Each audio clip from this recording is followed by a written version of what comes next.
Pensando en el título de la reflexión de esta mañana, el Señor me llamaba una y otra vez a hablar del tiempo y le puse como título Tiempo de generosidad. Este es un tiempo de generosidad para esta congregación. Amén. En el año 2013, nosotros tenemos, nuestra familia está compuesta de 4, Mica, Macarena, nuestras 2 hijas. Micaela, para los que no saben, tiene parálisis cerebral. Ella está en una silla de ruedas, es discapacitada y por el año 2013 cursaba su 10ª o iba a cursar su 10ª operación. Ella le habían descubierto escoliosis en la columna vertebral. Literalmente, para los que no saben, se le estaba doblando la columna.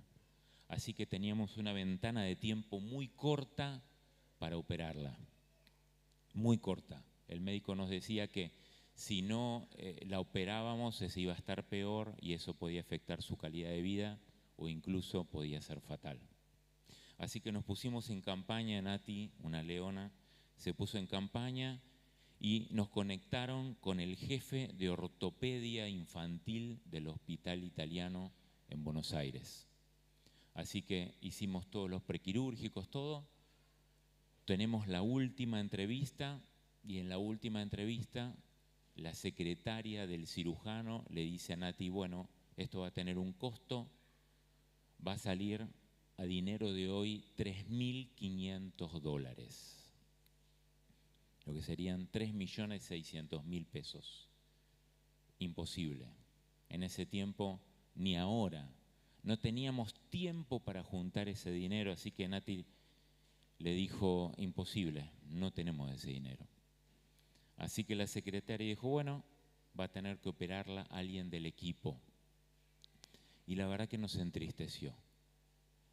Salimos angustiados de ese lugar, Nati salió angustiada y apenas bajó del consultorio empezamos a hacer las primeras cuadras y nos llaman por teléfono la secretaria del cirujano y nos dice, el cirujano dijo que lo opera gratis.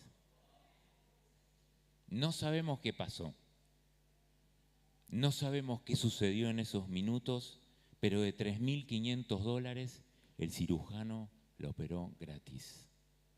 Cuando lo volvimos a ver al cirujano después de la operación, Nati declaró sobre él bendición, prosperidad, abundancia, bienestar. Y todavía recuerdo la imagen del médico que estaba entre conmovido, emocionado, no sabía qué decir.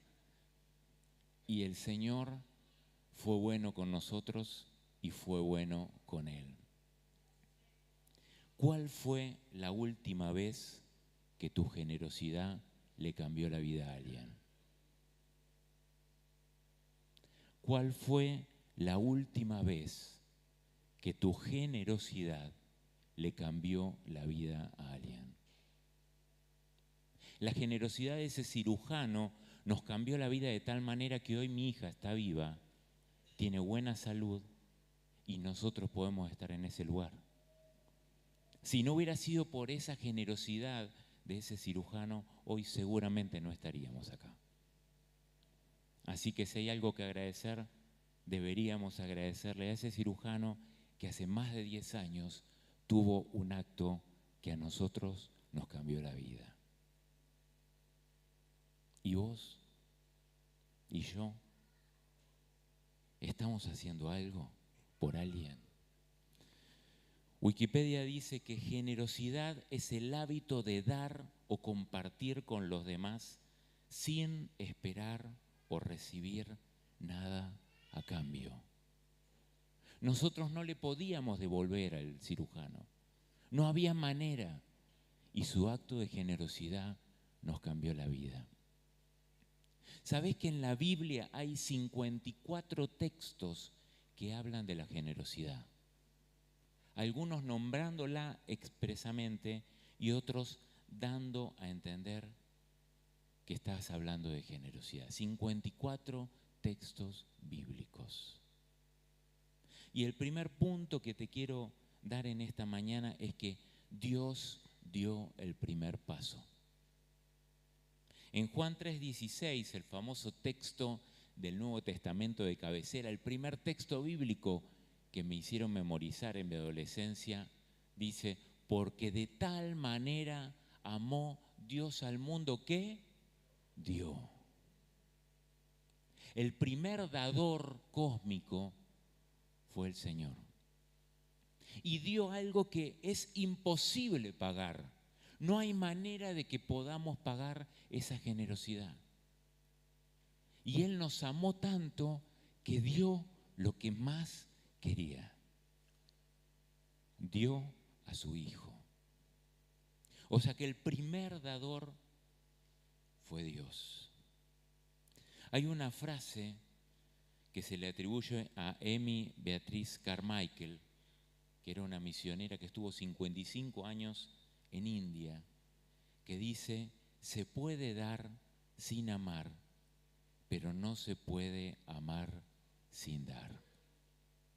Te la repito: se puede dar sin amar, pero no se puede amar sin dar. Si amás, como consecuencia inmediata, das. Si no, no estás amando. Y hay un montón de personas, gobiernos, empresas, que dan inclusive por motivos egoístas. Por impuestos, para pagar menos impuestos, por imagen, por egoísmo, por interés. Por ejemplo, cuando vemos las empresas de carbono neutro, hablábamos hace un tiempo en diciembre con Diego, y él me decía que muchas de las empresas que son carbono neutro pagan para callar la conciencia, porque producen tanto monóxido, contaminan tanto nuestro ambiente, que para callar la conciencia pagan a alguien para que siembre un bosque con unos arbolitos para hacer carbono neutro.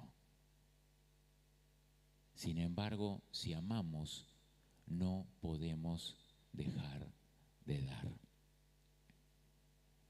El apóstol Pedro, cuando fue a la casa de Cornelio, hablando de Jesús, dijo: y saben que Dios ungió a Jesucristo de Nazaret con el Espíritu Santo y con poder.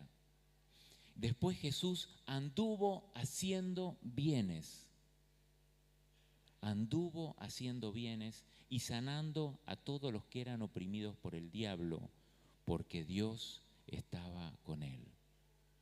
Jesús fue generoso.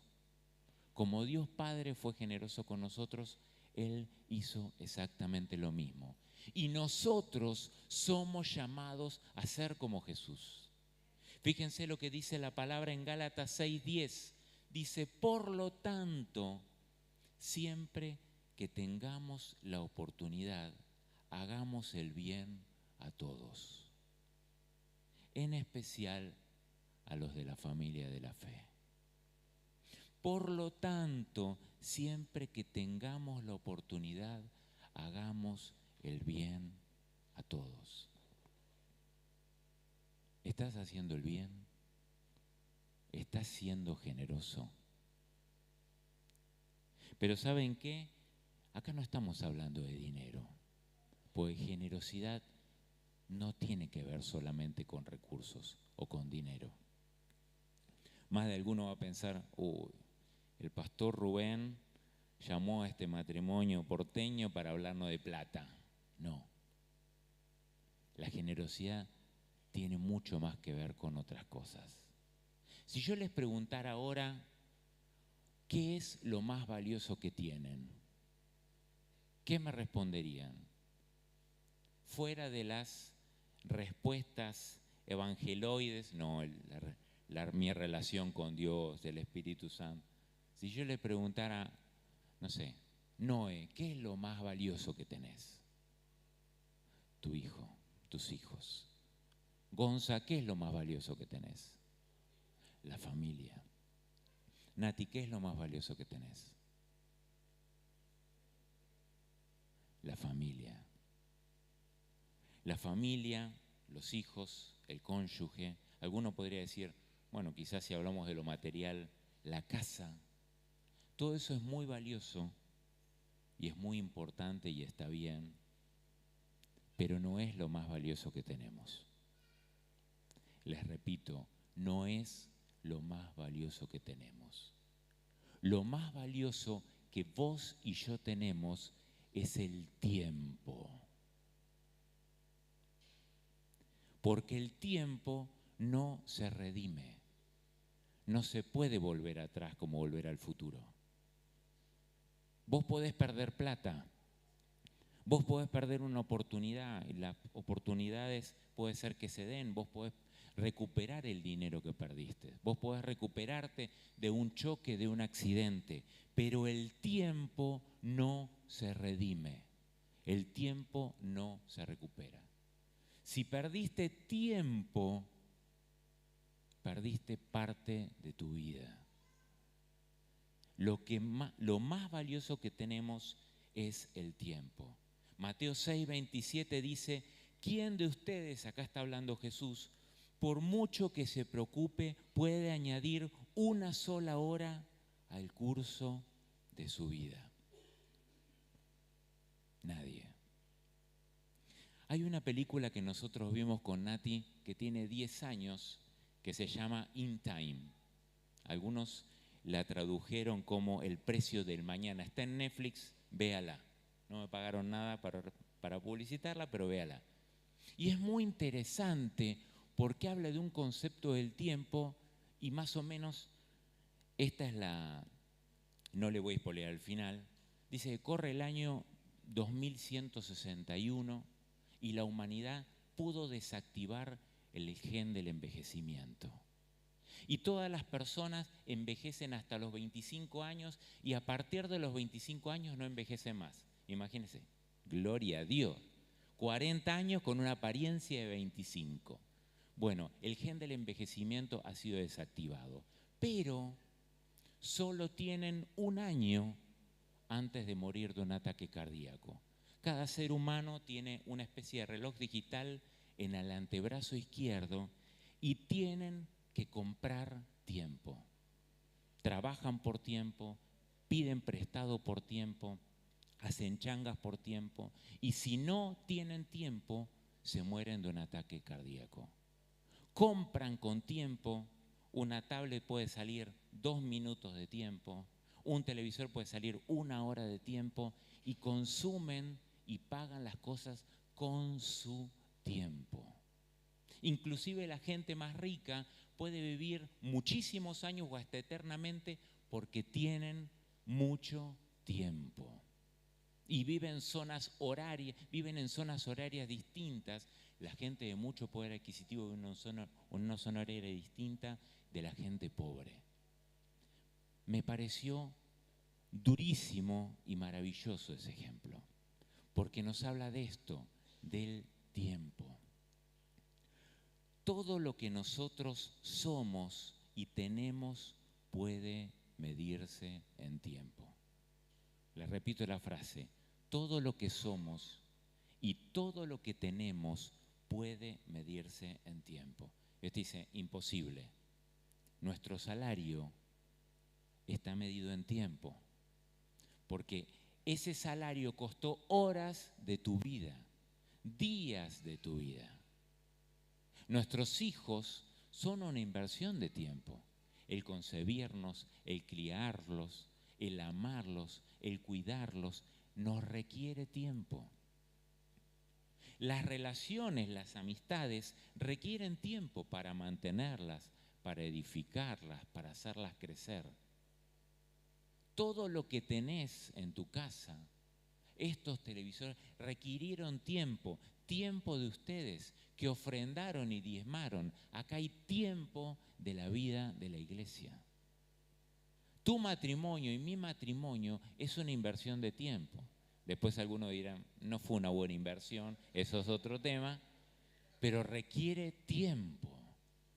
Tiempo en conocernos, tiempo en limar asperezas, tiempo en ponernos de acuerdo, tiempo en edificar una familia, tiempo. Y el servicio a Dios requiere de tiempo. Tiempo para orar, tiempo para trabajar, tiempo para prestar el oído, tiempo para preparar esta alabanza maravillosa que tuvimos hoy a la mañana, que los felicito, fue un tiempo precioso que lo llevo en mi corazón.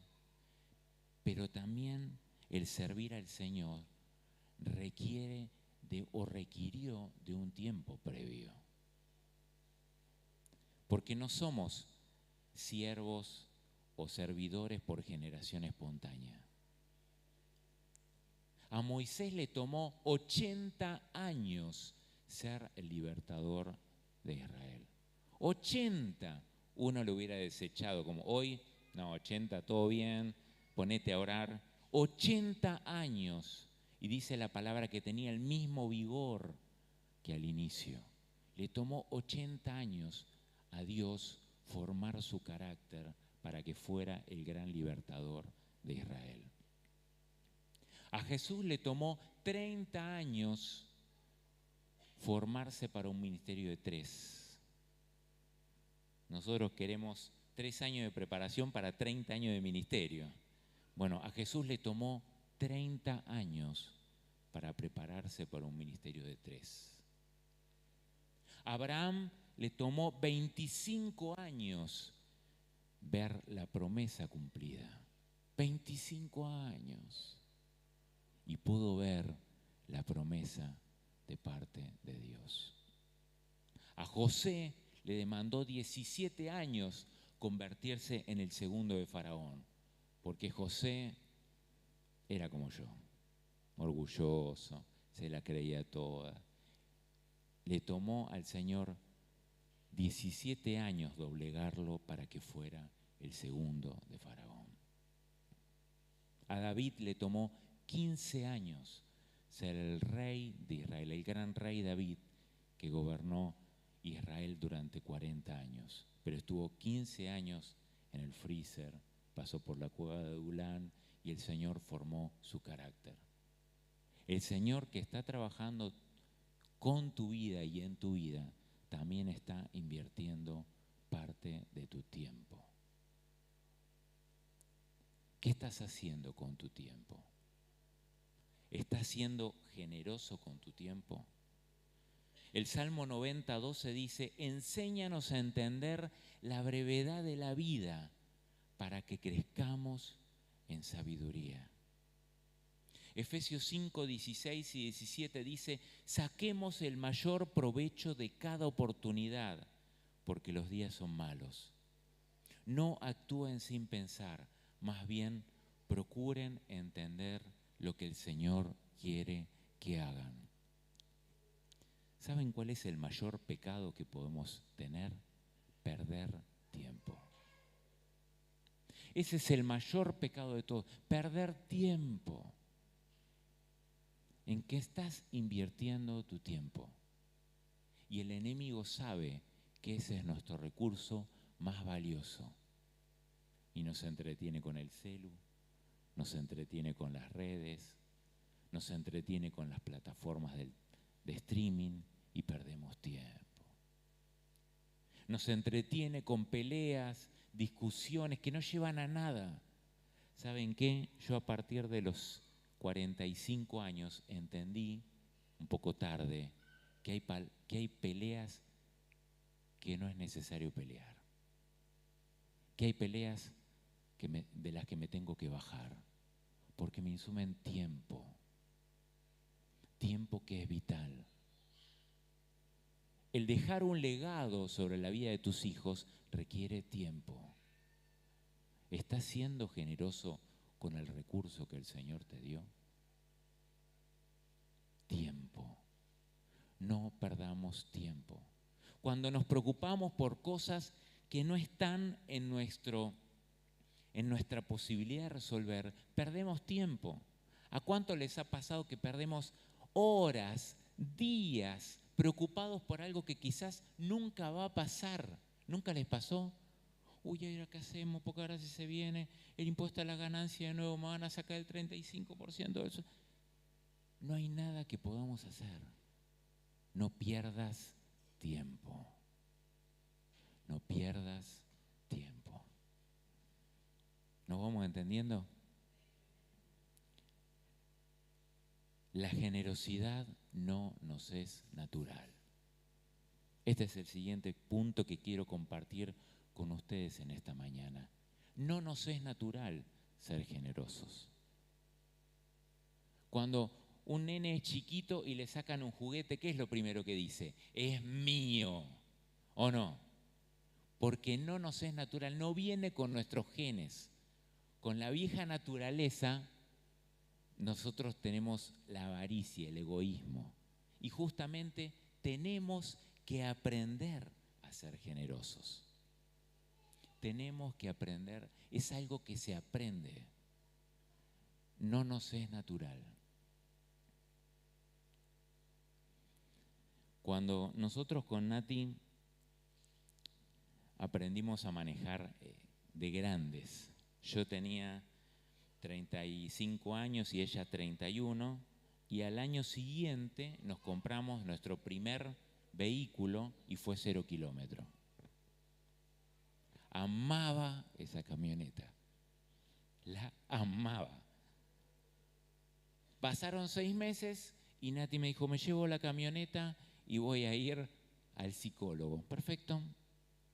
Media hora después suena el celular, me dice, acabo de chocar. Pero no un choque, un choque.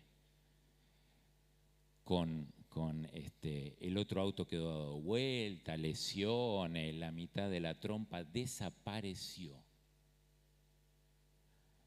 Fuimos con mi cuñado, fuimos a la comisaría y después fuimos a ver la camioneta. Estaba enojadísimo con Nati. ¿Saben lo primero que le dije cuando llamó por teléfono? ¿Cómo está la camioneta? ¿Cómo quedó? No puedo creer y me avergüenza lo que le dije. En vez de decir, ¿cómo estás? Lo primero que le dije, ¿cómo está la camioneta? Hoy me avergüenza. Le he pedido perdón, te pido perdón de vuelta 1000 veces. Pero era parte de mí. Meses enojado con ella y con el Señor. Señor, ¿cómo puede ser que permitiste esto en la camioneta?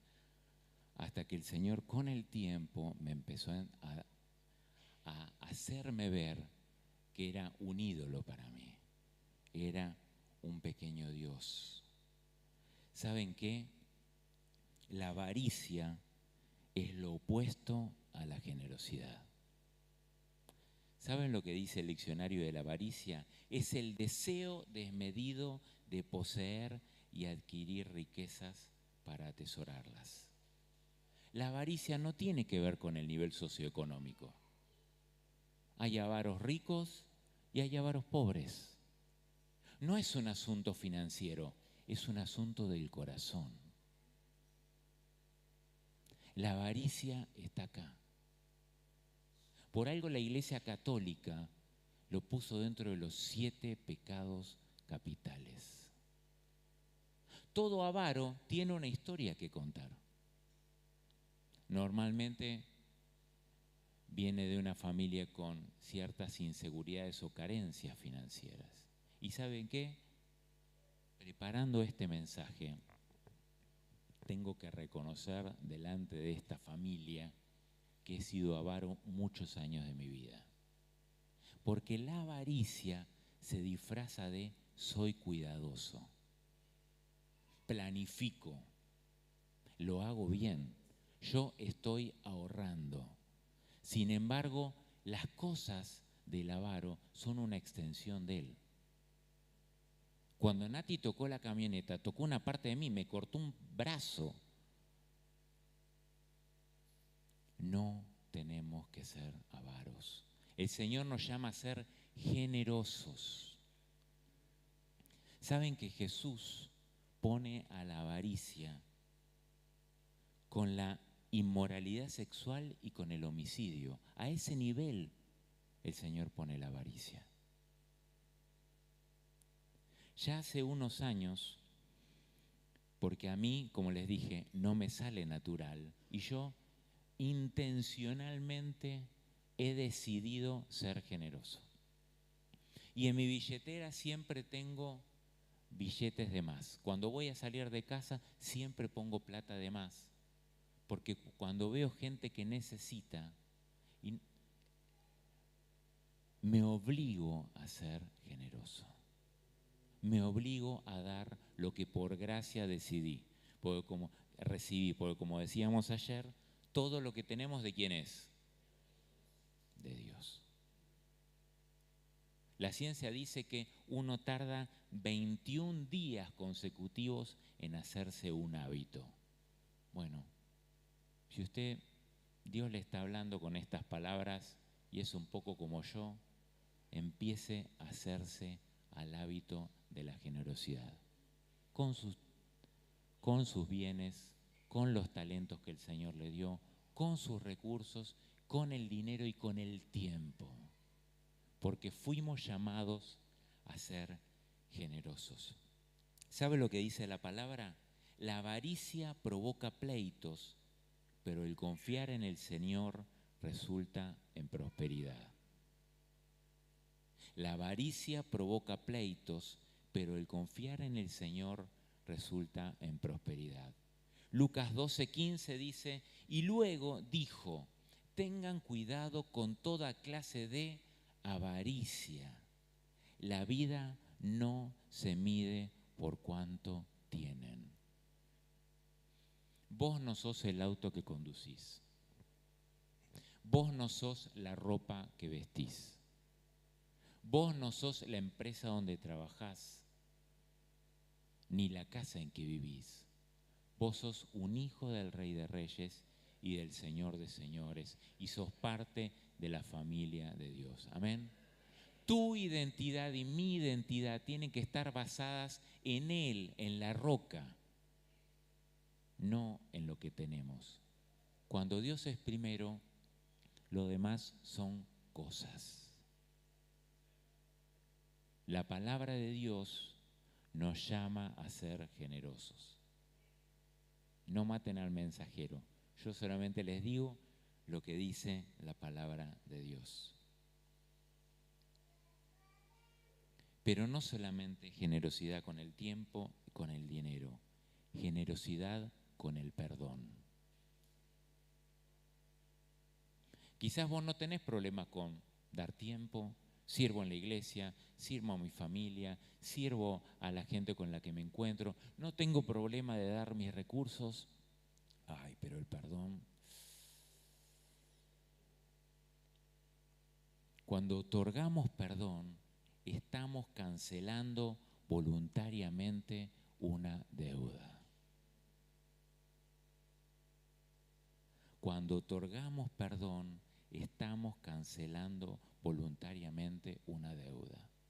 Y muchas veces el otro no puede devolvernos todo lo que nos dañó.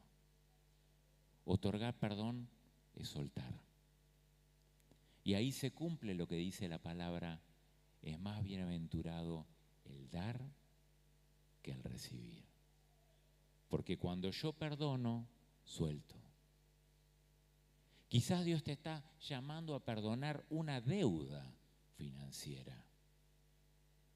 El que tenga oídos para oír, que oiga. Y aquí tengo autoridad para hablar, porque con Nati hemos perdonado lo imperdonable, financieramente y moralmente. Hemos pagado deudas que no contrajimos, de productos que nunca tuvimos, pero el Señor que dice, no debáis a nadie nada. Y con esa cancelación también fue el perdón. He perdonado lo que no tiene nombre, pero estoy aprendiendo a hacerlo cada vez mejor. Quizás estés siendo avaro en tu corazón y te cuesta pedir perdón, porque pedir perdón es soltar.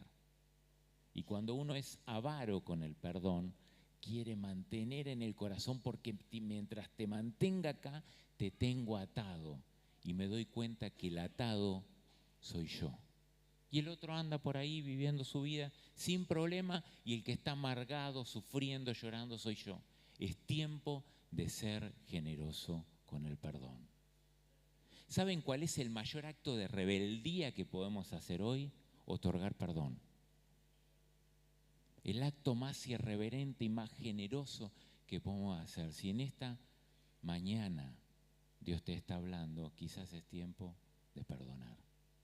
De perdonar una deuda moral, un daño que te hicieron, un abuso que te hicieron.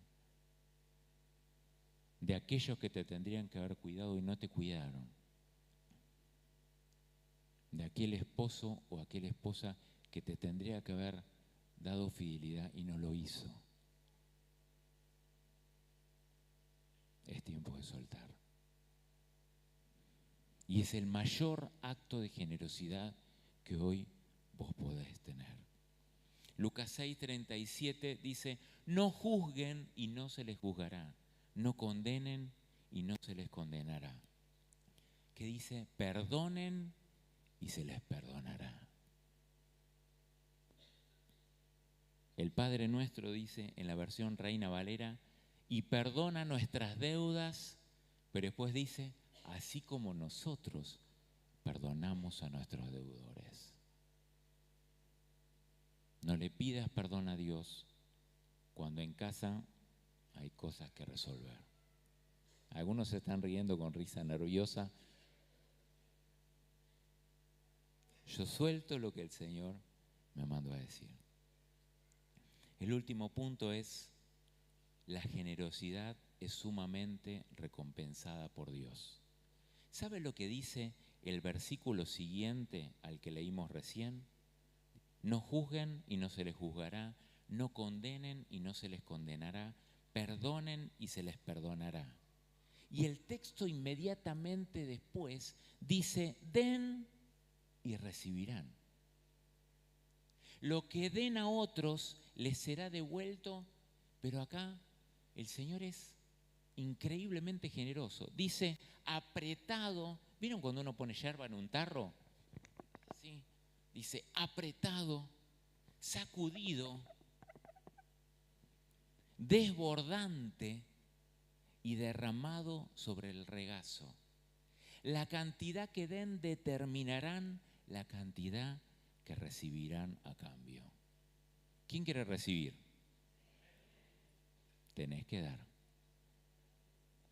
Porque la medida, y es lo que dice la palabra, con la que vos das, es la medida con la que vas a recibir.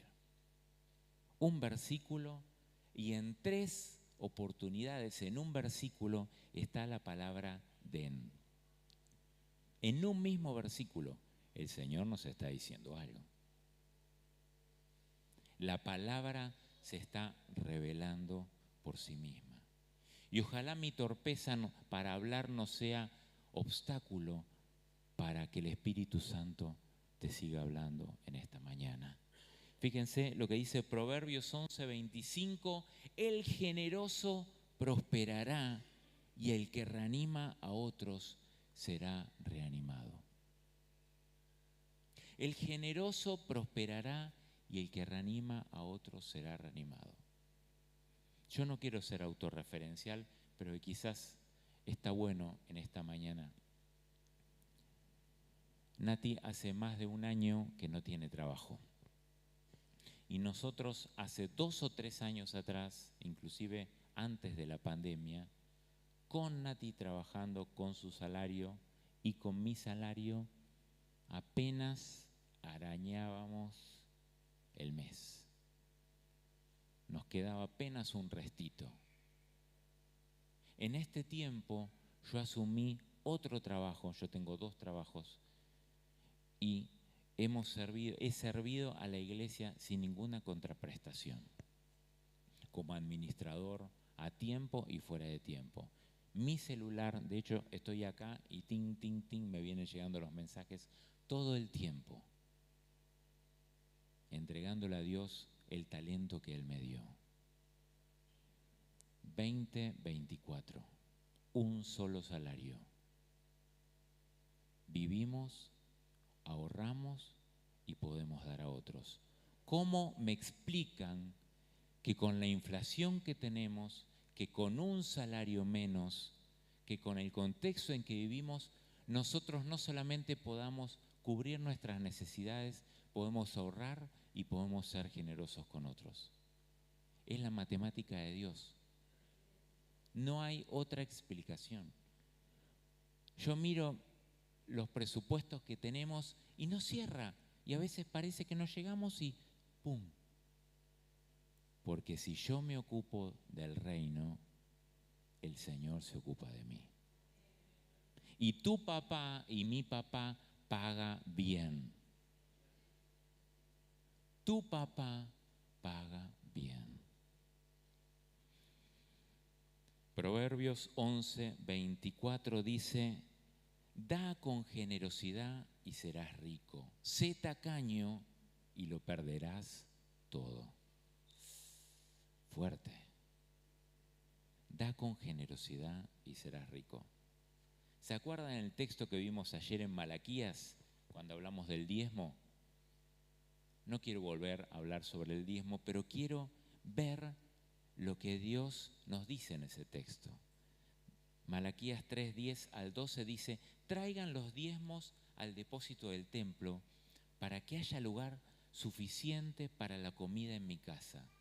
Si lo hacen, dice el Señor de los ejércitos celestiales, les abriré las ventanas de los cielos y derramaré una bendición tan grande que no tendrán suficiente espacio para guardarla. ¡Wow! Eso es generosidad. Y dice: sus cosechas serán abundantes porque los protegeré de los insectos y las enfermedades. Las uvas no caerán de las vides antes de madurar. Segunda de Corintios 9, 6 y 7 dice: acuérdate de esto, el que da poco, recibe poco. El que da mucho, recibe mucho. Cada uno debe dar según lo que crea que deba hacerlo. No tenemos que dar con tristeza ni por obligación. Dios ama al que da con alegría. En 2 versículos está 5 veces la palabra dar. 5. El Señor algo nos quiere decir en esta mañana. ¿Querés recibir mucho? La palabra te da la receta. Querés recibir, pero no recibir para mí, es recibir para dar. Si vos querés que la bendición no se corte, no tenés que dejar de dar. Obligate a ser generoso con el recurso vital que tenés, tu tiempo, con los recursos, con el perdón, con tus talentos. Termino con esto. Nuestra comunidad de fe es una comunidad pequeña, mediana, 350, 300 miembros. Vivimos a 2 cuadras de un barrio de emergencia, una villa de emergencia. El poder adquisitivo de la congregación es medio bajo. Hasta antes de la pandemia teníamos un CPI, un centro de primera infancia, que albergaba de lunes a viernes 250 chicos del barrio, y teníamos entre 13 y 15 empleados en blanco. La economía se empezó a descalibrar y estaba fagocitando, consumiendo todos los recursos de la iglesia.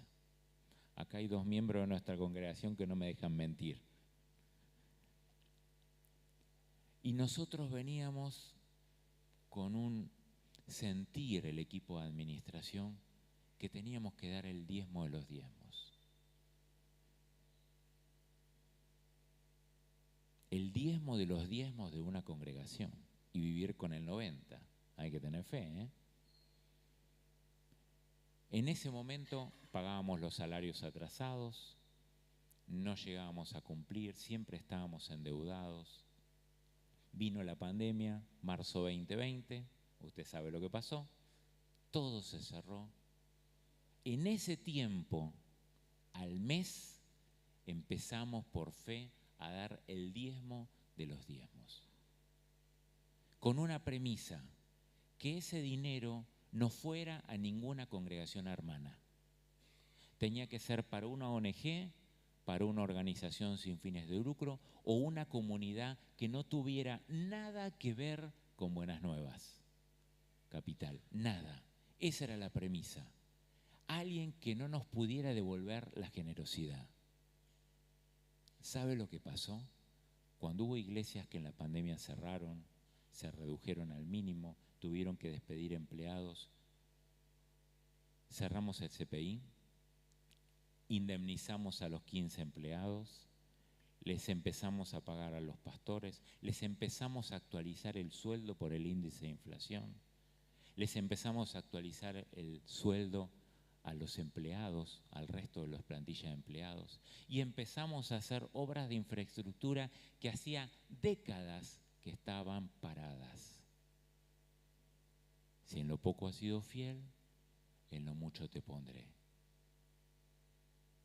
Y hace 3 o 4 años atrás empezamos a recibir ofrendas en dólares de fundaciones de Estados Unidos. Al día de hoy, nuestra pequeña congregación tiene todas sus cuentas al día y al 20 de cada mes ya tiene sus gastos pagos. ¿Cómo hace una congregación como esta en un barrio marginal para que pase eso? No hay manera. No hay manera. No cierran los números. Cuando hablamos con las chicas, no lo podemos creer. Con la secretaria de la iglesia. Es Dios que recompensa la generosidad. Ahí cerrá tus ojos en esta mañana. Si alguna de estas palabras caló en tu corazón, no es tu mente, no es el enemigo, es el Espíritu Santo que te está diciendo que hagas algo. Y como decíamos ayer, convertite en un hacedor de la palabra de Dios. El que escucha mis enseñanzas y las pone por obra es como esa casa que está sobre la piedra. Que vino el agua y vino la lluvia y vinieron los vientos y no cayó. Tu economía, tu casa, tu vida, tu matrimonio dependen de Dios.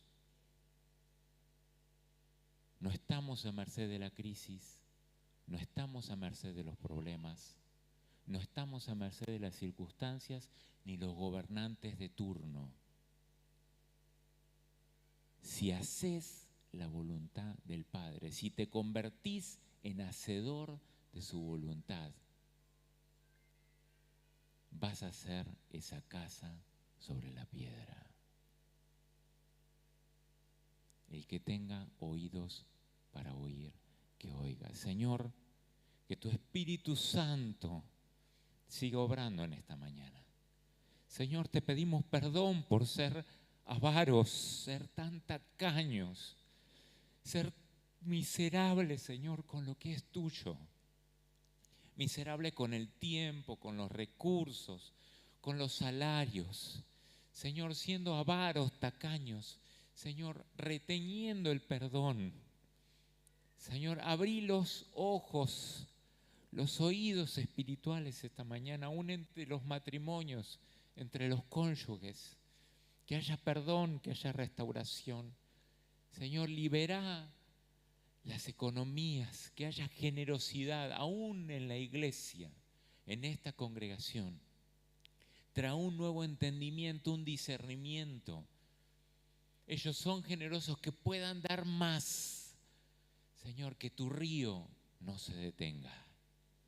Señor, yo te pido que tu Espíritu Santo no nos deje vivir hasta que podamos hacer tu voluntad. Que podamos entender lo finito de esta vida. Que si queremos hacer la diferencia, la clave es la generosidad. Gracias por este tiempo. Gracias por tu alabanza. Gracias porque se puede sentir tu presencia en este lugar. Te amamos, papá. Te bendecimos. Amén. Amén.